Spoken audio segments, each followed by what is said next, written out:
All right, y'all. Welcome back to another episode of Rossifari, replaying the best hits. This episode is the second most downloaded episode of the podcast of all time. And actually, that's a statistic that changes a lot because a lot of people do go back and listen to older episodes and find them. And so it actually changes a lot who is in second place and who is in first place just between these two episodes. They have far outpaced all of the other episodes. But at the moment, in second place is the first appearance of Ren Howell. Now, y'all know Ren. She has been on the podcast a whole bunch of times. I know you love her. You know I love her. And this is again, much like with Danny's origin story that we played 2 recaps ago. This is just the start of a really important relationship in my life. Ren is someone who is on the podcast regularly, who I love, and who, we managed to make time to really stay in each other's lives, despite the fact that she lives in Australia and our time is literally time is completely opposite for us, but we always manage to make it work, which I think is a beautiful thing. So, this is that first episode, and I hope y'all enjoy it either for the first time now, or if you heard it back in the day, I hope you enjoy going back and hearing the start of, bringing a character into this podcast in a very cool way. Enjoy, y'all. The ultimate protection for our wombats is actually in their butt. Hello, I'm John Rossi. I'm a touring drummer with a love for all things animal. When I'm on the road, I spend as much time as possible visiting zoos, aquariums, rescues, and rehab facilities. Now, I want to share those places with you. I'll be talking to keepers, vets, conservationists, volunteers, anyone who is as passionate about animals as I am. Join me on my Rossifari.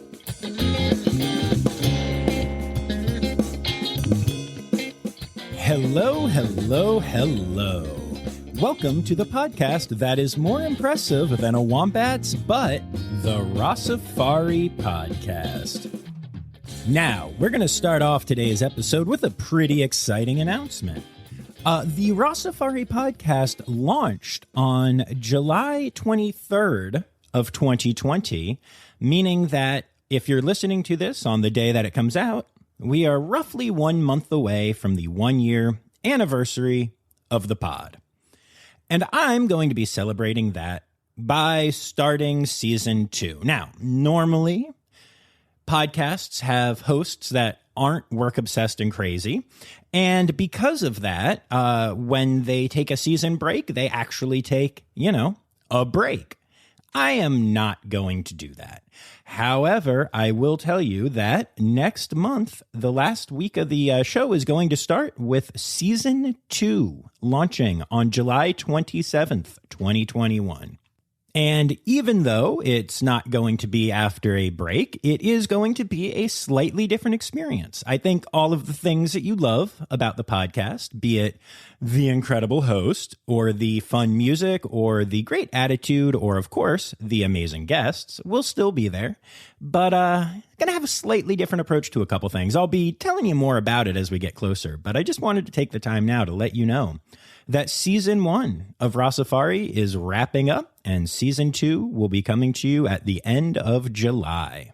So, what can you do to get ready for season 2? Well, make sure you're following along at Rossifari on Instagram and Facebook, at Rossifari Pod on TikTok. And make sure that, of course, you're subscribed. And if you're on the Apple Podcast app or on iTunes, you can click the little 5 stars to give the show a 5-star rating. And if you're willing to take the time to write a review, it helps people find the pod and makes my life a little bit happier when I read them. Oh, who am I kidding? It makes me a lot happier. I get giddy every time I read a good review. But enough talk about all of that. Let's instead move on to today's episode. So, today is, well, it's nothing short of a love story. You see, In Australia, there is a amazing woman. Her name is Ren Howell, and she is a zookeeper. And we've gotten to know each other on Instagram. And she is funny and kind and truly just an amazing woman. And even though I've never been there in person, I have truly grown to fall madly in love with Ren Howell's tree kangaroo named Kofi. Yeah, that's right, y'all. This is a love relationship between me and a Goodfellows tree kangaroo that has never met me. And I would totally apologize for how cheesy that joke was, but hey, it's the Rossifari podcast. If you're not here for the cheese, then why are you here? But all joking aside, when I say I love Kofi, I mean I love Kofi. There are very few animals that I have not gotten to meet or at least see in person that I ever feel as connected to as I do with the ones that I've gotten to interact with. But Kofi is at the top of that list.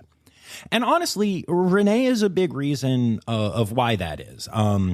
What an amazing friend she has become. What a cool human she is. I have reached out to her on numerous occasions and asked her to give Kofi special treats for me. And she does. And she tells them they're from me. And she'll send me videos and pictures and tell me about it. And it's just, that's the coolest thing. Heck, one day I was anticipating having a very bad day, and I mentioned that to her. And throughout the day, I think she sent me 4 videos and 10 or 11 pictures of Kofi that she took throughout the day just to brighten my day. That's the kind of person that Ren is. And I am so grateful for the digital only, for now, friendship that we have. Although we do swear that someday we're going to get to hang out, and I'm going to get to show her some red pandas or Matchie's tree kangaroos in the States, or she will finally get to introduce me to Kofi and some of her other charges in Australia. I know I've said it on here before, but one of the things that amazes me the most about doing this podcast is just how many amazing, awesome animal people there are, and how freaking lucky I am that I get to have relationships with so many of them. And now I get to share Ren with you, and that is just so cool. I cannot wait for y'all to hear what she has to say and to learn from her, because Lord knows I did a lot. This is a very cool interview. I will say, however, that we had every possible technical issue that you could have. First of all, Ren is in Australia, and I'm in the United States, and that's pretty darn far away. And then on top of that, let's just say that Ren and technology don't get along real well. In the end, we ended up with 2 different audio sources, both of which were mediocre. And in this episode, I switched between the 2 a lot. Whichever one sounded better in the moment is what I went for. It's going to sound a little weird when you listen to it, but that was the way that I could ensure that you don't miss a word that Ren said, because they're all really good and really important. Because of all these issues, I ended up working really hard on this episode. It took a lot longer than it normally does to edit these, but it's worth it because there's a lot of really good content in here. You're going to learn about my buddy Kofi. You're going to learn about an amazing cassowary. You are going to learn things about wombats that blew my mind. We're talking quokka. We're talking about a cute puppy. I just think, I don't know. I think you're going to love this one. So I have rambled on a lot, and so it is time. Without further ado, here is my interview with Ren Howell, keeper of Kofi at Wildlife Sydney Zoo. All right, so why don't we start with you telling me who you are, where you work, and what you do there? So I'm Ren Howell. I am a head keeper at Wildlife Sydney Zoo, which is in the heart of Darling Harbour in Sydney. Oh, and so between saying Sydney and the accent, I'm going with Australia? Yes, Australia, that's for sure. Very cool. So let's start off by talking about you a little bit. And I'm especially curious, what is the journey like to being a keeper in Australia? So I started out as a volunteer I didn't have any plan of being a zookeeper as a career. I actually, straight out of school, went into studying forensic science at university. It didn't last very long. I only stuck with it for about a month or so, and I knew that university wasn't for me. So I actually started looking at just opportunities that would allow me to work alongside any animals. And from that, I found a volunteering opportunity within the Australian Reptile Park.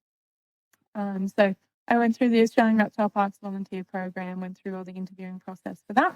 And I just started volunteering there purely because I had a passion for animals and I was doing something that made me happy. Within that year, I started looking at different roads I could take with that. And I found a studying course that I could do, which is a Certificate 3 in captive animals. So it is just a TAFE course. So it's a very short course, a 1-year course with 1 day a week in a classroom. And that is the minimum requirement for zookeeping in Australia. So I went through that 1 year into my volunteering. And then from there, I started as a casual keeper at the Australian Reptile Park. And I did that for a further year or so. And then I started looking to other opportunities that I could do, somewhere that could potentially take me further.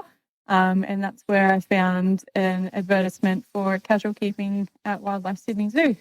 So I went through the interviewing process for that and just worked my way up at Wildlife Sydney Zoo.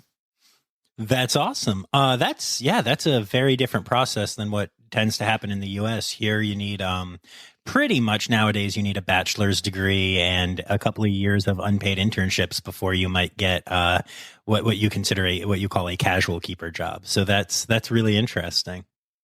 Yeah, that's for sure. So you said that you started at the Australia Reptile Park, but that's not just like a bunch of herps, right? That is a full-on zoo, correct? Yeah, pretty much. It's a small scale zoo. So it's got a lot of native and exotic reptiles and then native mammals. So anything from koalas, kangaroos, wallabies and everything like that. So I was primarily on the mammals and then we just had a lot of the exotic reptiles as well. Very cool. And then what area of the zoo do you work in now at the zoo? All right, we'll be back after this quick break. Please join me for the Nature Disturbed podcast, a podcast about the good, the offensive, and the confusing parts of the animal kingdom, from the sewers of Florida searching for alligators. Oh no, did I forget to put the bins out? To the surface of Mars, investigating the possibility of life beyond Earth. Sorry, I had some bubbles lodged in my throat. I said, to the bottom of the Mariana Trench, all while interviewing scientists about their research along the way. Do you like comedy, whimsical storytelling, and learning about the natural world? If not, then you'll hate the Nature Disturbed podcast. Yeah, so we split into 3 divisions. They're not based on taxa. It's simply geographically in the zoo. So my section, I range from animals that are like blue-tongued lizards to venomous snakes, wombats, Tasmanian devils, koalas, and of course the tree kangaroo. Yeah, the tree kangaroo, Kofi, the reason that I know you and think you're amazing. And I feel like I'm talking to a celebrity right now only because I'm so obsessed with your tree kangaroo. Because that's how normal I am. Hey, it's worth obsessing over. He is pretty great. Absolutely. So I'm going to start off by making myself look silly, but I have to show you something. So a fan and friend in Australia, Emily Rupp, sent me this. That is amazing. It is a stuffed Goodfellows, and of course, I had to name him Kofi. So this is my own. Oh, amazing. And yes, named after yours. So let's talk to people about Kofi. Go ahead and just kind of, share a little bit about Goodfellows tree kangaroos. We've talked about tree roos on the pod before, but talk about maybe Goodfellows and then tell me everything about Kofi. Like talk for the next 3 hours. I don't care. So Goodfellas tree kangaroos, they're one of the 14 species of tree kangaroo. They're native to Papua New Guinea, and they are unfortunately endangered because not only due to habitat destruction, but they are still being hunted for their meat and for their fur. So one of the animals that is not protected. But we are lucky to have an ambassador animal in Kofi in our zoo. He's our first tree kangaroo that we've ever housed and first exotic animal at Wildlife Sydney Zoo. So it's pretty awesome to have him on board. He's just over 3 years of age and he is an absolute superstar. So I am his primary trainer, and training is incredibly important in the zoo industry. It means we can do our daily husbandry or animal healthcare without stressing out the animal or ourselves as well. So he is a superstar. He's smashing all of our training goals. And as you've seen on my Instagram, he's very photogenic as well. Yeah, yes, he is. Okay, cool. So what kind of training stuff are you doing with Kofi right now? So our first training goal was simply target training. So just getting him to touch a target with his nose so that we can move him around the exhibit as we need. From there, we went into scale training. So we were able to use the target to get him onto the scales, which meant we were able to monitor his weight to ensure he was growing, he was healthy, and it meant we didn't need to catch him up for these kind of health checks. So the next training stage we're doing is station training. So we're able to station him in one particular area of his exhibit, meaning we can either enter safely, we can do guest interactions with him, or if we just want him to simply stay in the one spot, he's happy to do so, whilst always being positively reinforced. So his favorite reinforcers are boiled egg and banana. Really? I didn't know about boiled egg. I don't think I've ever seen that in any of your photos or videos that I've noticed. It's always veggies and stuff like that. That's cool. Yeah, I guess you wouldn't find boiled egg out in the wild, but we found that he responds really, really well to it. So we've kept that as his highest reinforcer. Oh, that's awesome. He's so good. And you really get up close with him. Like most of the pictures are your face shoved up next to his face and stuff. Was that relationship always there? Is he just super trusting, or did you have to really work to build that?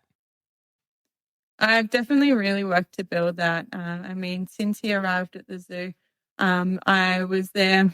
He was meant to arrive at about 10 p.m. at night. He didn't end up arriving till past midnight. So from there, we waited around for a long time. So he definitely was worth the wait.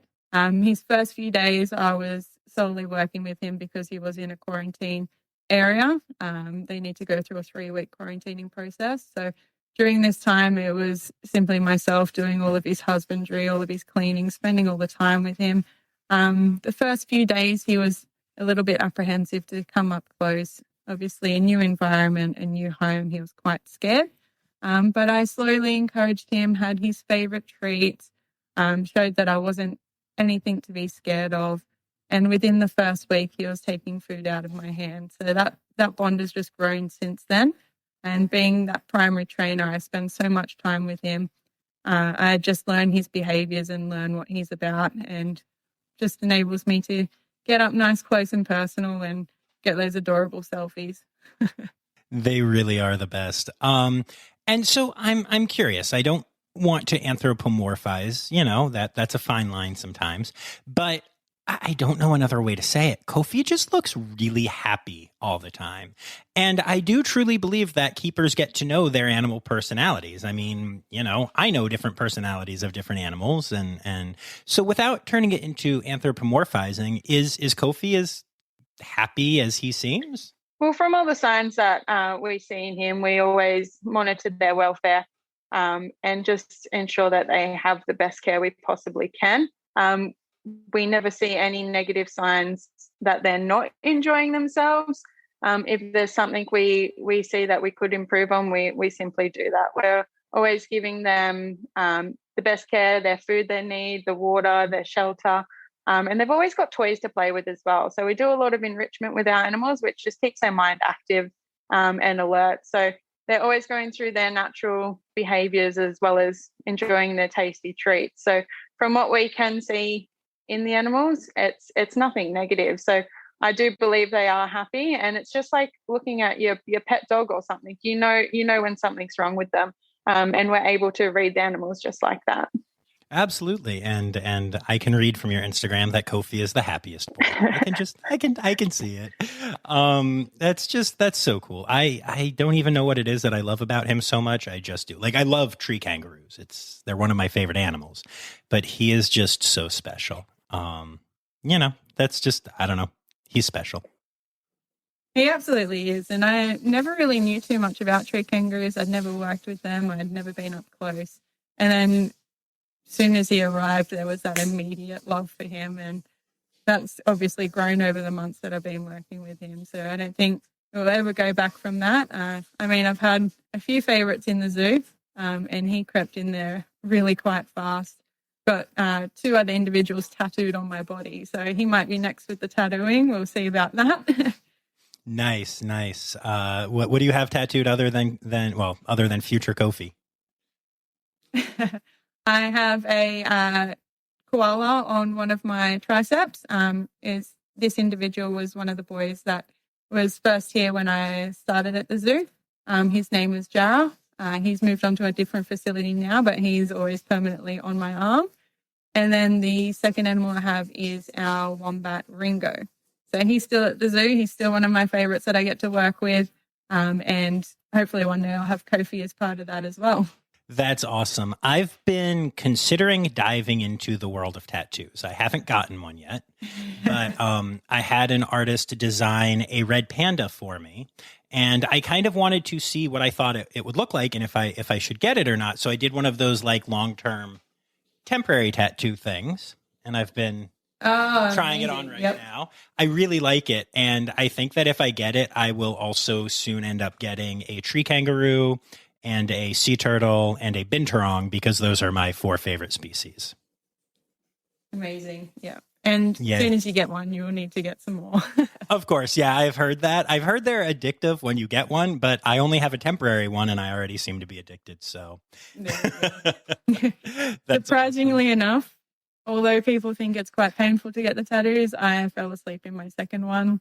The tattoo artist was checking to make sure she was doing, because the 2 designs I have are really quite similar. She was checking to make sure the design was the same on the wombat as it was the koala. She's come around to look at the other side and I was sleeping. She's like, "You're right." I was just like, "Oh, yep, I'm fine." That's actually amazing. Very cool. Is Kofi, in an SSP? Is there a plan for him to breed at some point? I don't know if SSP is the term that you use in Australia. That's what the AZA has, and I know in America we use for the species survival plan, which is the controlled breeding, program. Yeah, so we have what's called the CPOS, which is essentially the same. So it's our collection planning, and Kofi is part of that. So we initially got him to start our role as a breeding facility for good feathers tree kangaroos. So eventually, when a female is suitable to match with Kofi, we'll be able to have her into our zoo and then hopefully have some little Kofis running around as well. Baby Kofis. I love it. Absolutely adorable. And so, that's so amazing. You had mentioned that you can do guest interactions with Kofi. Mm-hmm. So I'm going to just put this out there. If I come to Sydney, can I meet Kofi? Absolutely. All right. Amazing. I'll make it a priority. Perfect. That's what I like to hear. I actually just recently got to meet tree kangaroos for the first time. I met 2 Matchies tree kangaroos. And I've met a lot of animals, and it so lived up to the hype. They have such little personalities, and they are so endearing, and it was everything I wanted it to be. And, sometimes it is and sometimes it isn't, but the tree roos were 100% that. Absolutely. And their cute little munching noises when they eat, it's just to die for. Yeah, some of your videos of that are pretty fantastic. It's time for Interrupting John. Okay, you knew it was coming. Now it is time to hear Kofi get his crunch on, courtesy of Renee's videos on Instagram.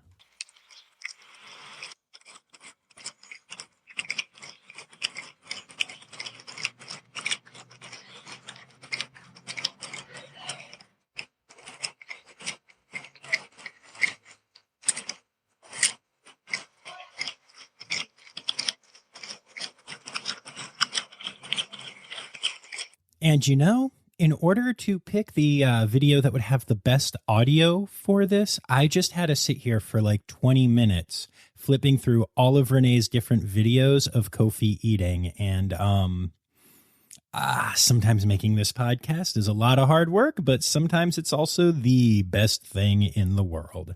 And this was one of those times. All right, back to the interview. All right, so that's Kofi. And was there anything else you wanted to say about my favorite thing in Australia before we move on? All right, we'll be back after this quick break. Looking to add a new shelled friend to your reptile collection? Tortoisetown offers the absolute best selection of healthy, captive-bred tortoises for sale online.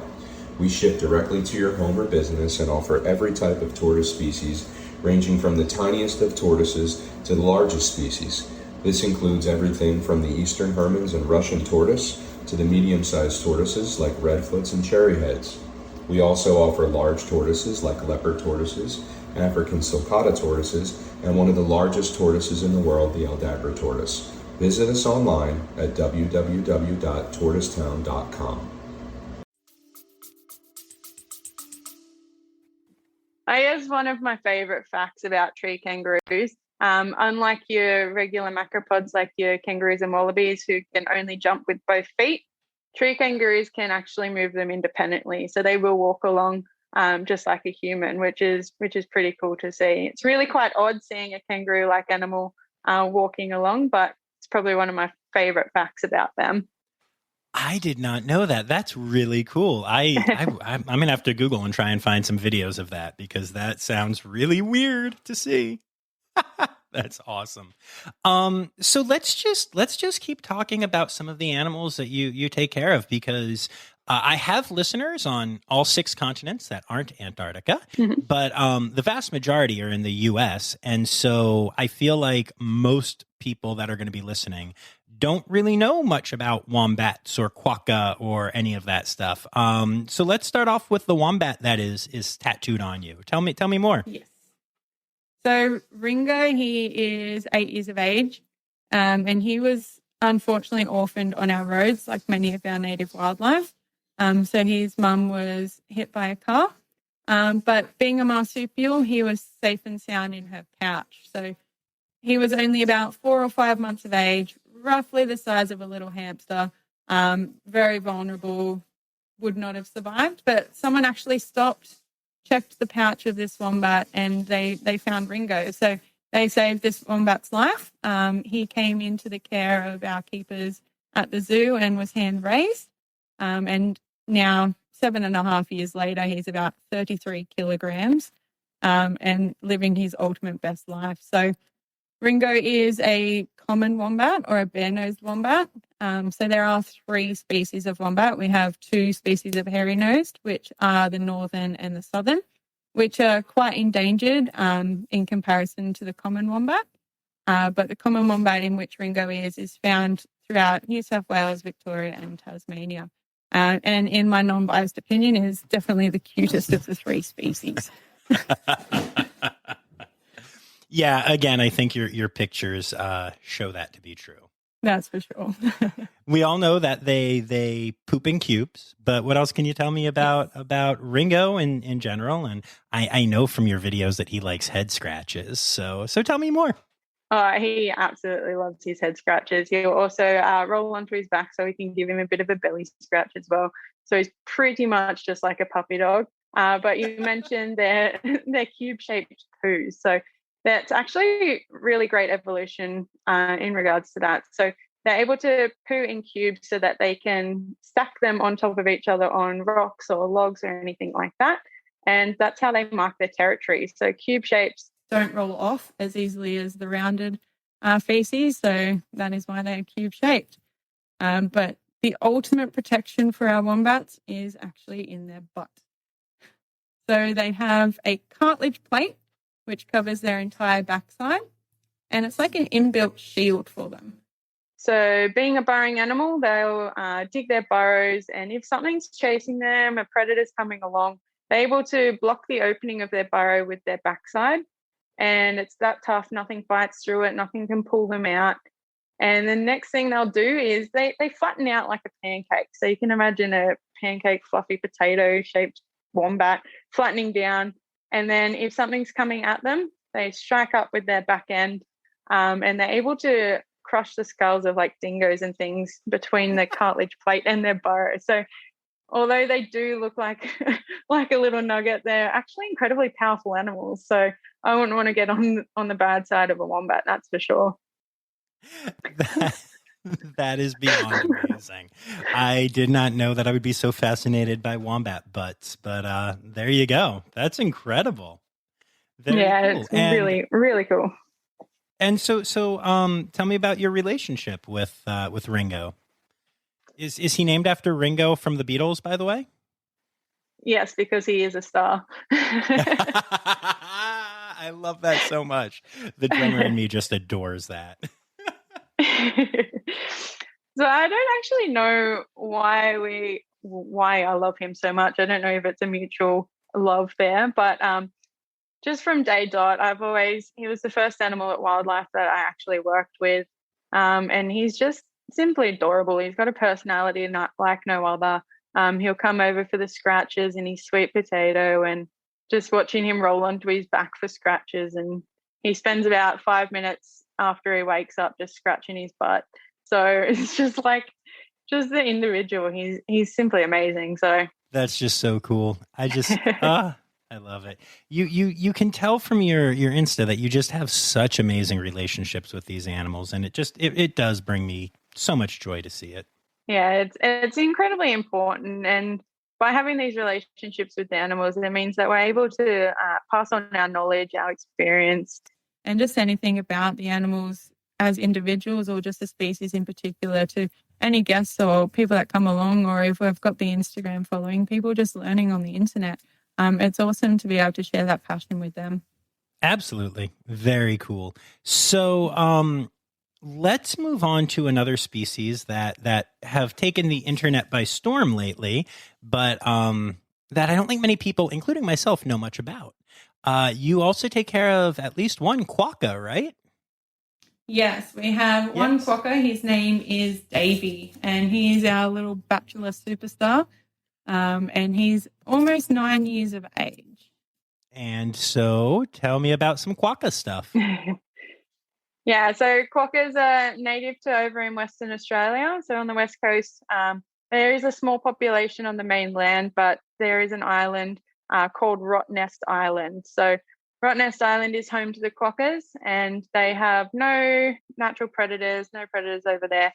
So they're very friendly towards humans. So because they don't have that fear response, they then approach people, they'll sit around, they'll sit by you munching away on their lunch, and of course that's where the quokka selfies come in.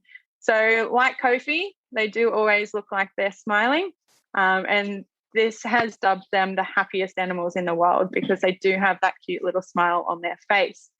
But the reason this island is called Rottnest Island, it actually translates to Rat Nest Island. So when settlers first arrived, they landed on the island and they thought it was infested by these giant rats because quokkas have a furless tail. They look like little rats.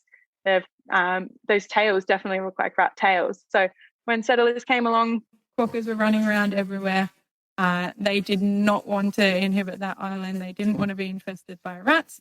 They dubbed it Rat Nest Island, and that is why no one settled on the island. That's why they don't have any predators. There's no one living over there permanently, and that's why they are safe on that island. That's actually really cool. Yeah. They're adapted to look like rats, basically. An adaptation that fools humans. I love it.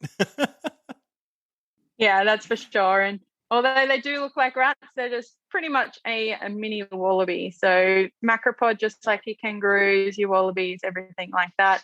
They have a pouch, they hop along, and their breeding is really quite similar as well. So although they do look like a rat, they're definitely more than just that. Awesome. And yeah, I feel like a lot of the smaller marsupials and such in Australia get missed, and the internet has helped at least make quokkas popular. But like gliders are out there as well, and I know that they are incredibly cool, weird animals that I think a lot of people just don't know about. And Yeah. yeah, I think there are a lot out there that people just aren't aware of. Do you take care of any gliders? I'm trying to remember. I didn't actually memorize your Instagram like I seem. I just, I always go looking for Kofi pics. So, but do you have any gliders that you take care of? Yeah, so we have sugar gliders and yellow belly gliders. So they're two of the species that we have native in Australia. And then there are a couple more that we do have that we don't house at wildlife. But sugar gliders, they're quite small. You've probably seen them as they're often a pet over in America. And these gliders, they're very cute. They've got grey faces with the black stripe down the middle. They're named the sugar glider because they absolutely love to eat sweet things. So they feed on any nectars, any fruits, anything like that. We have 5 females at Wildlife Sydney Zoo. And these girls, they're really quite fond of humans. So we're able to do a bit of interaction with them, get the name of the sugar glider out and about because, not like you mentioned, not many people really know about them. But these gliders, they're quite like a possum, but they have a gliding membrane which attaches from their wrist to their ankles.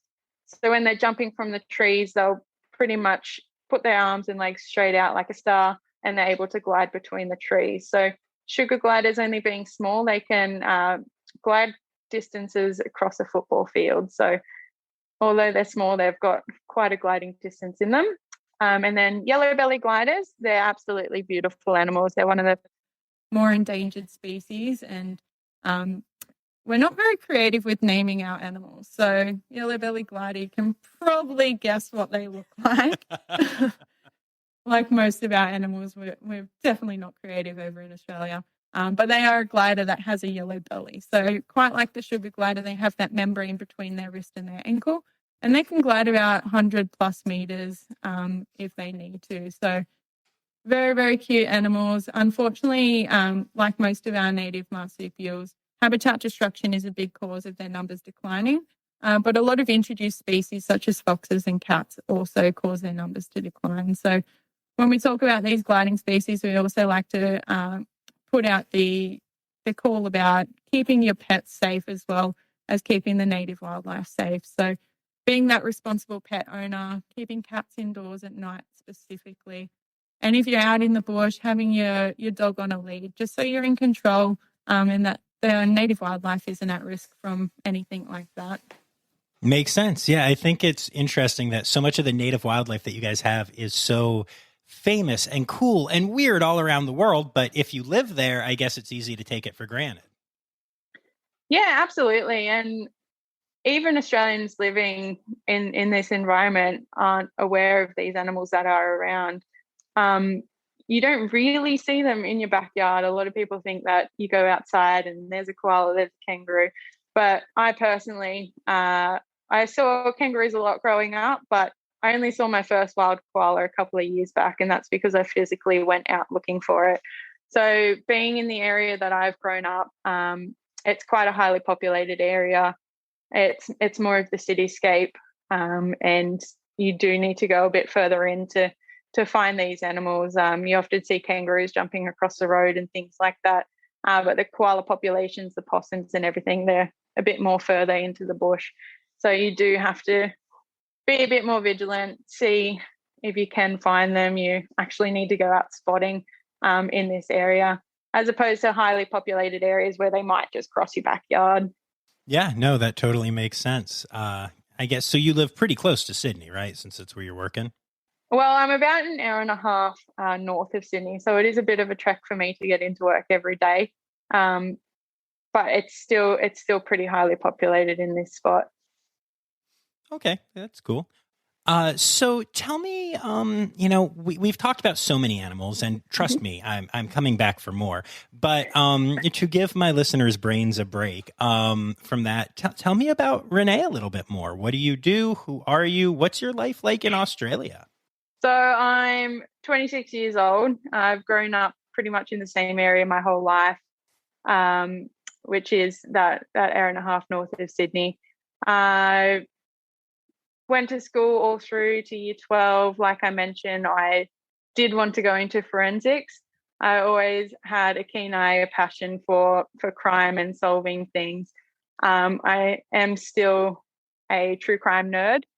So that's what I do on my off time, always into true crime podcasts, shows, books, anything like that. And then when I'm back at work, it's all the animals. So educating the public, conservation, anything like that. On my weekends, on my off time, I also play soccer. So I've been doing that since I was about 8 or 9 years old. So quite some time with that. So that's pretty much my escape. I go out on the field and nothing else matters. And then I come back home to my partner and my dog, and that's it. That's the life of Ren. Nice, I love it. And that dog is almost as popular as Kofi and some of your other animals on Instagram. You've got a really cute pup. I have to agree with you there. So she's a little rescue pup. I got her about just a bit over 2 years ago now. So she's 3 years old. She was an incredibly anxious pup, and just like animals at the zoo, I bonded with her from day dot. I literally stayed awake with her for 3 nights in a row because she couldn't sleep. She was anxious. And from that's how we got our relationship. So she's at daycare today, so I've got a day off from the kid. But but yeah, she's very cool. One of a kind, that's for sure. So I have to ask, you said that you play soccer. Mm-hmm. Were you just Americanizing for me, or do you guys call it soccer in Australia? Because I know it's football in Europe, and I have been corrected many a times. It's a bit 50-50 over here. So back when I first started, it was always known as soccer. And then as time's gone on and as we've progressed, it's turned into football. So it is a bit of a back and forth as to what it is actually called. I don't think there's any right or wrong answer over here. Everyone knows what you're talking about when you say it. So soccer, football, this for that, 6 for one, half a dozen for the other. Cool, that works. It's cool hearing soccer in an accent, because I usually just get yelled at when that happens. Very cool. So are there any conservation efforts or organizations that are near and dear to your heart? Yeah, so one in particular is an organization called Rainforest Rescue. So to start with, I will get into why this is so dear to me. At Wildlife Sydney Zoo, we do have one southern cassowary, and his name is love Princess. His name is Princess? Yes. So a little bit of a story about Princess. We were initially thought that we were having a female cassowary. So when she arrived, we named Princess because we thought when she grew up, the little casque on top of the head, it looks like a crown. Perfect name for a female cassowary. However, this female cassowary didn't quite grow as large as she should have. You see, female cassowaries, they probably get about 20 kilos heavier than a male cassowary, and they stand quite a bit taller. So when this cassowary didn't really grow to what we thought she would, we started questioning whether we did actually have a female. As time went on, this still didn't change, and we came to the conclusion, based on his behavior, based on his size, that we do have a male cassowary, but the name Princess has stuck. So he definitely lives up to that name. I mean, he does respond to it, which is quite handy. But other reasons we did keep his name, cassowaries actually have the ability of swallowing something about the size of an apple completely whole. But with Princess, we actually need to cut up his diet in about a quarter of an apple. Otherwise, he won't go anywhere near it. So he definitely is a princess. he also isn't quite a fan of water. So we have a beautiful big pond in his exhibit. Cassowaries love to wade around in water. But there is one part of the pond that he needs to cross, and he hates getting his toes wet. So he'll kind of do a little hop, skip, and jump to get over the water. So he definitely lives up to that name of Princess. Oh, I love that so much. That's awesome. Very cool. And then, so since we're back in animals now, you did that very well. You were like, okay, enough about me. Let's get back to animals. Much more comfortable talking about those. Yes. You are a conservation educator, I can tell. So you started talking about your cassowary, but so tell me more about this organization. Yeah, with Princess, we actually raise funds for what's called Rainforest Rescue. So they're an organization based up in Queensland in Daintree Rainforest. So the Daintree Rainforest is one of the most amazing rainforests in the world. So it's over 180 million years old. So very, very old, older than the Amazon rainforest. Wow. It's home to over 30% of our native frogs, 65% of butterflies and bats, and there's probably over 12,000 different insect species. So not only that, obviously it is home to the cassowary, which plays a very vital role in the rainforest. So Rainforest Rescue actually buys back land that has been destroyed or land that could potentially become rainforest, and they replant the rainforest. So it encourages more growth, more habitat for these animals, and it just spreads that rainforest. And I was actually lucky enough about 2 years ago to go up and be part of that replanting of the rainforest. So it's absolutely amazing organization. It just bridges the gap between those fragmented lands of rainforest. Yeah, that sounds incredible. I'll definitely have to do some more research into that. And thank you for taking the time to do that and go and do that. That's amazing. Yeah, it was definitely an amazing opportunity. And being up there and planting those little seedlings, you look around and you see the previous land that has been planted, and it's just becoming this beautiful rainforest. That must be amazing to see. Yes, that's for sure. Awesome. So because I've literally, my brain has gone back to tree kangaroos like 12 times since we've moved on from that. I'm curious. I know that there's a problem with some of the Lumholtz kangaroos right now having some blindness issues in Australia. And I've heard that some zoos in Australia are planning on starting to actually take care of and house Lumholtz tree kangaroos along with Goodfellows, not in the same exhibit, I don't think, but just to kind of make sure that there's a stronger captive population, since there really isn't one right now with the issues going on. Do you know if y'all are planning on doing that? And if so, would you be involved with that? It would be a great opportunity, but at this stage, our facility won't be partaking in that. So we've been put on the list for the breeding of the Goodfellows. We were looking into the Lumholtz, but these specialised facilities are taking them on because they do have those eye issues and the blindness. So a lot of care and things like that is put into that.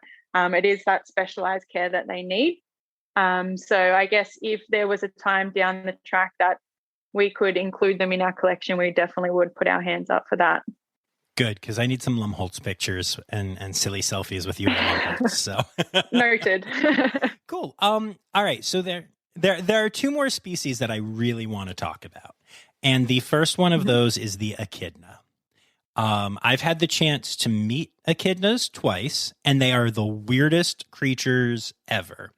And I'm guessing that most of my listeners, even most of my zoo people right now, are going, what the heck is an echidna? Because they are not very commonly housed over in the States. So talk to me about echidnas. So yes, echidnas are one of the weirdest and wackiest, along with the platypus. So echidnas, they're basically a spiny anteater covered in spikes that are made of keratin. But the weirdest thing about them is that they are egg-laying mammals. So most mammals would be placental mammals, but these guys actually lay eggs, and they have their babies, which are called puggles. So the cutest name for a little baby animal. Completely naked, they don't have spikes, and unlike your normal marsupial, echidnas don't have a pouch like a kangaroo or a wallaby. They have like a flap of skin that will go over the top of the egg as they're incubating it. And they don't have nipples or anything like that, like your regular placental mammal. They actually secrete milk from mammary glands. So it just comes out of the skin and the puggles will lick up the milk. So the weirdest way in which they breed, it's incredible. But these echidnas, they live off ants, termites, any little bugs like that. They have an incredibly long tongue, which they're able to stick in termite mounds and things. And they have backwards facing back legs. So it's really weird, but they are burrowing animals.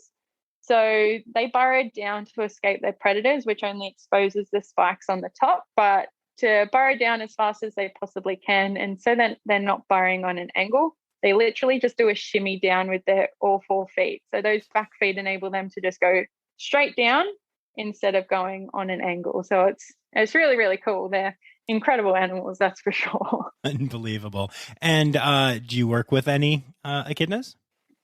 Yes, I have 2 currently. Their names are Tonka and Diesel. Nice. Very cool. And then the last species, because my one of my best friends in the whole world, her name is Megan, and she is obsessed with Tasmanian devils. And, having seen a few at zoos and stuff in the States, I can understand why. So tell me about Tassies in general, and then the Tassies that you're taking care of. Yeah, so Tasmanian devils, like the name suggests, they are solely found on Tasmania. However, it is believed that they were once across all of mainland Australia. But the introduction of dingoes and just people settling across mainland Australia caused their numbers to become extinct. So they are now solely in Tasmania. But although they are now a protected species, they're still facing one of their toughest battles, which is a contagious cancer. So this is called devil facial tumor disease, and it is passed on through contact. So these tumors take over the entire face of a Tasmanian devil, which causes them not to be able to eat, drink. They're not able to see because of these tumors, and it has caused a lot of our wild devils succumbing to this disease and passing away. So they are endangered species because of this. And that is passed on when animals are congregating around to eat. Just once they have a little tap with an infected devil, this tumor will then pass on. So it's a very detrimental disease to the population. But there have been facilities that have solely been breeding Tasmanian devils. And since these sole breeding facilities have been introduced, devils have actually been re-released back into Tasmania, into safe areas where they're not in contact with these infected devils. So these breeding facilities have done absolutely amazing things for the Tasmanian devil species, and it ensures that we do have that insurance population and that they don't die out just like their cousins, the Tasmanian tiger. Yes. Oh, thylacines. What an amazing species. So tell me about your devils, and do you guys work free or protected contact with them? Yeah, so we have 2 female devils. They are about 3 years of age.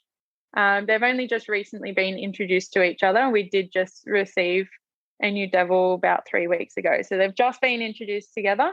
And when we are working with them, we do have protective contact. So we have either a safe zone that we'll go into so we don't have any contact with them, or if we're cleaning the exhibit or doing any work in the exhibit, we'll always have a trusty shovel between us and the devil.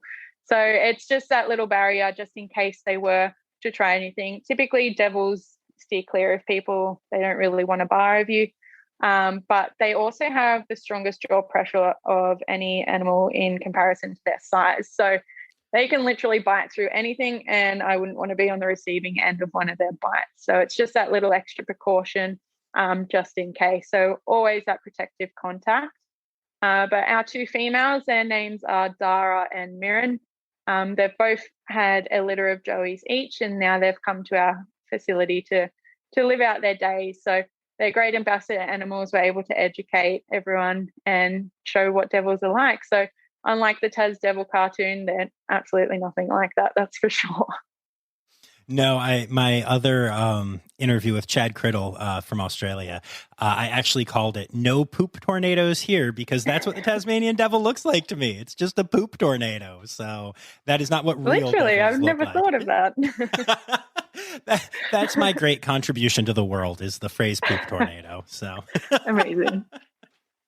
Very cool. Are there any other animals that you wanted to talk about before we move on? Yeah, well, just before we move on from Tassie Devils, I will mention my favorite fact about the devils. Besides their jaw pressure, the females actually give birth to up to about 30 plus joeys at any one time. So not many people know that, and it's a pretty awesome fact. So their pregnancy is only about 18 days, so very, very short, and they give birth to babies that are about the size of a grain of rice. So although they give birth to 30, only the 4 fastest and fittest will survive. So they're actually fighting for their life from day one. And that just shows how resilient, how tough these animals are. And that's why we need to do everything we can to save this species. Yeah, wow. I had no clue. That's crazy. Wow. I guess at that point it wouldn't be, they'd be such small little things that you couldn't like save the other ones. Like even if they were bred in captivity, the other ones, there'd be no way to save them and raise them as part of an insurance population or a reintroduction population. But they're too small at that point. That's kind of the whole marsupial thing, right? Yeah, definitely. Being that size of a grain of rice, it would be very, very difficult to push them through to adulthood. Yeah, that's too bad. That would be really cool. So, oh well. And then, so are there any, I mean, you already talked about that, the amazing rainforest conservation work, but are there any other conservation organizations that you wanted to give a shout out to? So we work alongside an organization called Science for Wildlife. So I would like to give a shout out to them. They did absolutely amazing things for the koala populations and just native wildlife during the 2019-2020 bushfires. So they went out surveying the areas, taking in injured wildlife, and just surveying the areas once the fires had died down as well, just seeing what the numbers were like after those devastating bushfires. So definitely a shout out to the Science for Wildlife as well as an organisation called Sleepy Burrows Wombat Rescue. So that's another organisation we support.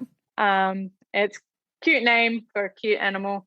They take in orphaned or injured wombats, rehabilitate, and then release them back into the wild too. So they are the 3 organisations that we support at Wildlife, and they do amazing things for our native animals. Very cool. And now it is time. It's time now, don't you know? We've come to the end of the show. But there's one tail left to go. You're gonna laugh and say, oh no. It's time for the Rossifari poop story. Hit me. So my poop story is not actually poop, but one of my favorite animals to work with are the koalas. And I've always had a passion for koalas. And one of the main things we focus on is, of course, breeding this species. So koalas, the females will happily be housed together. However, males, they do become quite territorial. So we house the males on their own. So when it comes to breeding, we need to take the female to the male. So when we do this, we'll find a suitable time, make sure the female is ready, make sure it's a suitable mate. We'll take the female in, let them do their deed. Once they have separated, we're then in what we like to call the splash zone.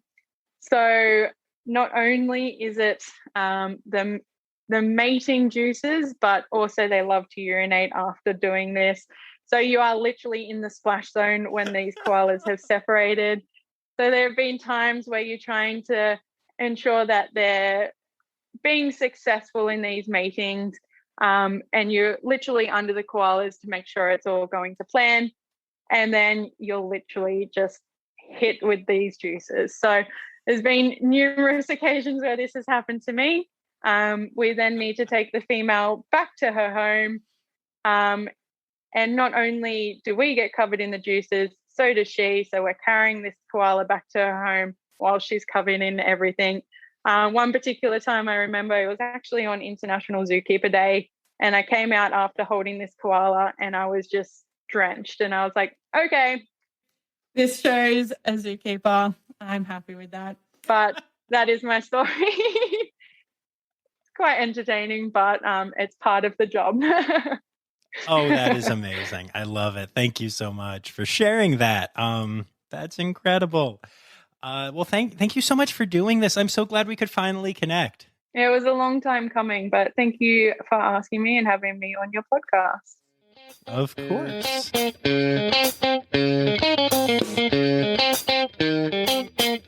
Okay, so I'm just spitballing here, but Renee said that she is a big fan of forensics, has an adorable companion tree kangaroo named Kofi, and an amazing dog. If that isn't the recipe for an incredible television show, I don't know what is. She's a zookeeper by day, but a crime fighter at night. He's an adorable tree kangaroo with a taste for sweet potatoes and justice. Along with their trusty sidekick, Jindy the dog, they are here to keep crime out of the outback. Just a zookeeper? No. She's the Zoo Copper. Today's episode, To Quell a Quokka. I mean, come on, who wouldn't watch that show? You could have cool lines such as, "Hey mate, the evidence is piling up thicker than a wombat's butt." I know, I'm not allowed to do Australian accents on here, or whatever the heck that was supposed to be. I know, it's a rule, I'm sorry. I like that line. Anyway, you can, need to, and should go check out Renee on Instagram at Renee Howell 18. And of course, you can check out the zoo, Wildlife Sydney Zoo, at Wildlife Sydney Zoo, or wildlifesydney.com.au. Don't forget the double dot there because it's Australia. Sadly, as this episode is coming out, the zoo is closed again because Sydney is dealing with another outbreak of COVID. So, hey, just another friendly reminder to go get your vaccines. You know, it helps. Oh, and actually, I just remembered one additional question that I meant to ask Renee. So let me just reach out to her quick. Hey, Ren, I know that Foster's is Australian for beer. So what is Australian for the word credits? Always with the Fosters. As for our Australian word for credits, it's, credits, because fun fact of the day is we Aussies actually speak English. You bloody galah. The Rossifari podcast is produced, hosted, and engineered by John Rossi. Editing and fact-checking by John and Dr. Zoe Vesley Gross. Our theme song is Sevens by Nathan Burke, performed by Nathan and John. Interrupting John theme and additional voices by Taylor Isaac Gray.